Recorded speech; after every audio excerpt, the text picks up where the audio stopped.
Ok. Alexandre Jolien, bonsoir et merci. Bonsoir.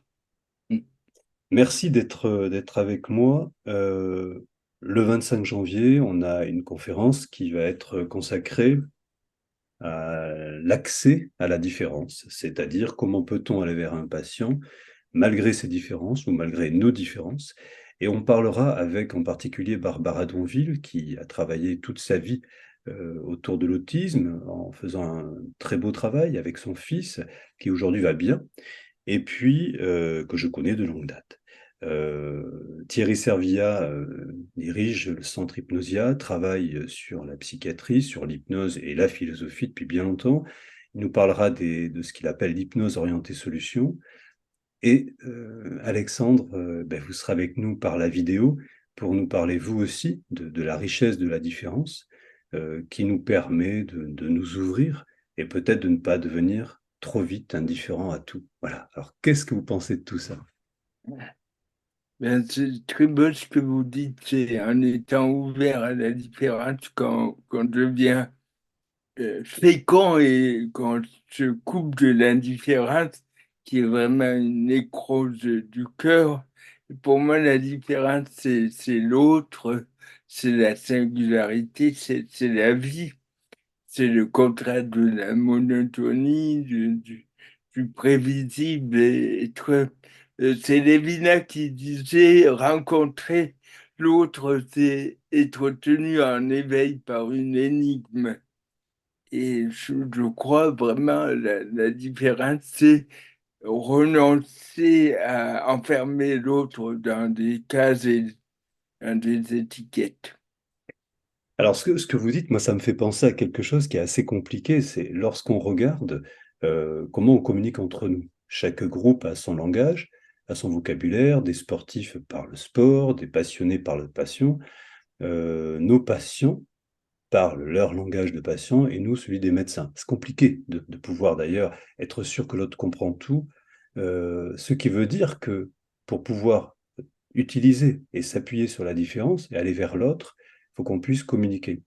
Alors, c'est là qu'il y a quelque chose qui est assez compliqué. Moi, je pense que l'hypnose aide à le faire. Qu'est-ce que vous voyez, vous, comme idée, comme philosophes qui ont travaillé là-dessus? Qu'est-ce qu'on peut dire? Qu'est-ce qu'on peut donner comme conseil? Ben, déjà, de ne pas ramener l'autre à nos propres catégories mentales, c'est le réflexe que j'ai souvent quand j'écoute ça. D'ailleurs, Heidegger parlait de la notion d'équivoque. Tout simplement, quand on écoute quelqu'un, on dit, ah, ça me rappelle ma belle-mère, un reportage sur France 2.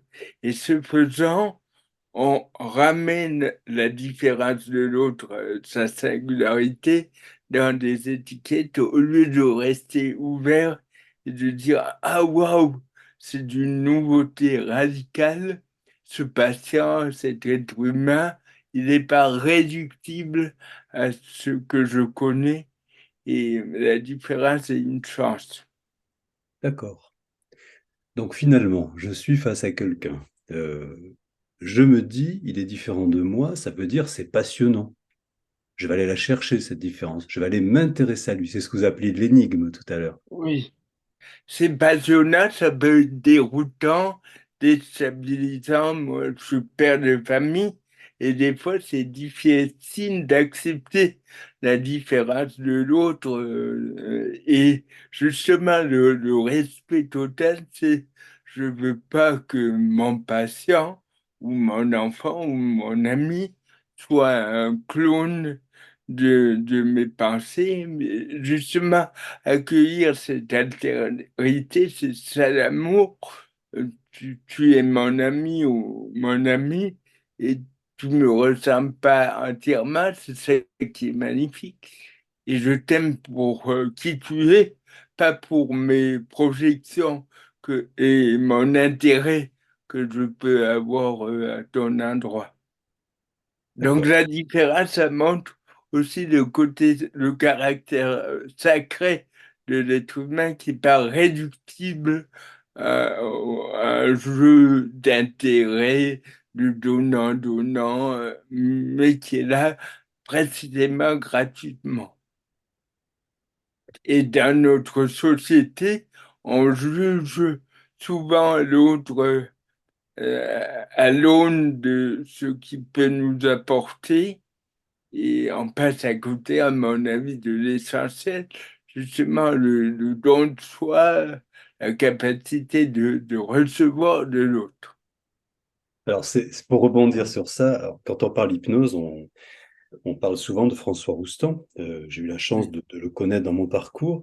Et François Roustan, un jour, me demande, j'étais en train de faire une présentation où je parlais de l'alcool, des addictions, et il me dit, est-ce que vous attendez quelque chose? Ben, je lui dis non, je n'attends rien. Ben, il dit l'idéal, c'est de ne rien attendre, ni de la part du patient, ni de la part du thérapeute. Alors, il y a des gens qui disent, mais si on n'attend rien, qu'est-ce qui va se passer? Ben, la rencontre avec l'autre. Et donc, ça peut paraître toujours un peu surprenant, mais c'est ça que j'appelle la découverte de l'altérité, c'est ça. oui. Et dans une relation thérapeutique, je pense qu'il y a cette gratuité, cette ouverture en tant que patient handicapé.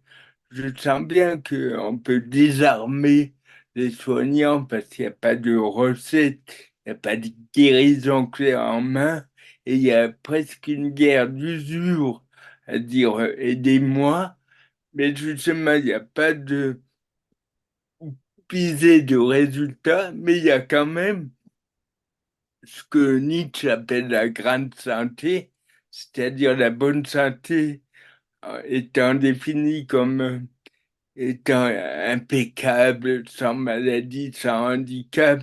C'est peut-être pas accessible à tout le monde, mais la grande santé, c'est faire feu de tout bois, intégrer les hauts, les bas, les pépins, les maladies, les infirmités dans une dynamique. Pour moi, c'est un super défi et les soignants ont vraiment une mission de montrer que tout le monde peut avoir accès à cette grande santé, même un mourant, être progressant intérieurement, quelles que soient les circonstances. Alors, Alexandre, merci.